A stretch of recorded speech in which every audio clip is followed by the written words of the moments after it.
The dilemma between the self and the flesh is that the self travels into unconscious realms.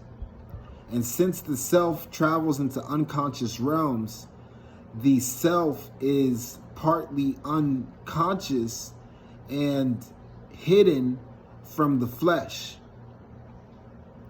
This is why they speak of moksha, or reaching liberation from the cycle of life and death.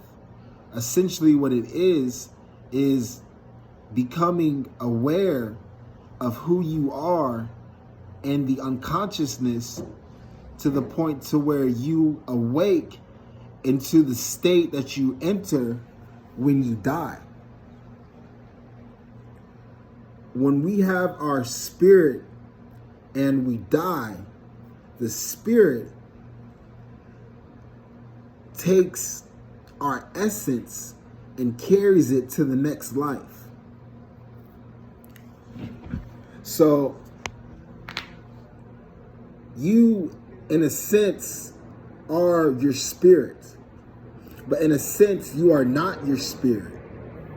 Because your spirit is operating unconsciously, and it's operating through your unconscious mind, which is buried deep into the brain. So when you die, that unconscious mind becomes fully you, and you go into the world of the dead, but you're unaware of what's going on.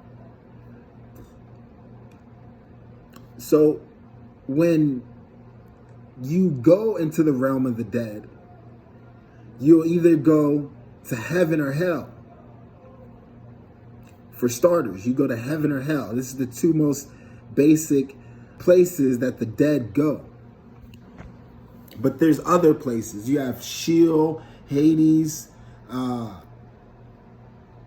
life on, being reincarnated on earth. You have higher realms of existence. But the most basic place is heaven and hell. And heaven and hell is a place that you serve out your karma until you're ready to incarnate back on earth.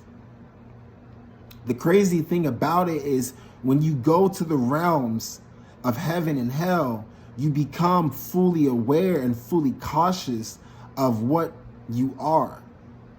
But when you go and die from heaven and hell and incarnate back on earth, you lose this consciousness again. What I'm trying to say is that part of reaching liberation from the cycle of life and death is getting in tune with the unconscious soul and becoming one with it. Once you become one with the unconscious soul, you then are able to transcend life and death and exist in a realm outside of existence. It's easy, right? But it's hard. It's hard because to get in touch with the unconscious and to get in touch with the spirit and the soul, one must delve into deep layers of themselves. And most people are just stuck in a chattery skull to where everything is just thoughts bursting every 2 seconds. They can't stop the brain and think a calm, subtle thought. This is again how the unconscious works.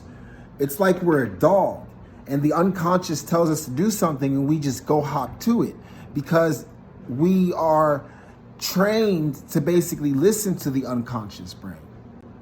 That's when I realized that inside I have an inner dialogue between me and my unconscious, to where I'm saying things and doing things in different realms of existence, but I perceive it as normal day-to-day activities. So that's pretty much how the soul or the person goes through cycles of reincarnation. And a way to break it is to awake into the soul or awake into the Atman or the spirit. And when I say Atman, I feel as if the Atman isn't the spirit or the soul, but a mixture of the two, and a mixture of the self, the soul, and the spirit. So this is Antiquitius. Please like, comment, and subscribe, and have a good day.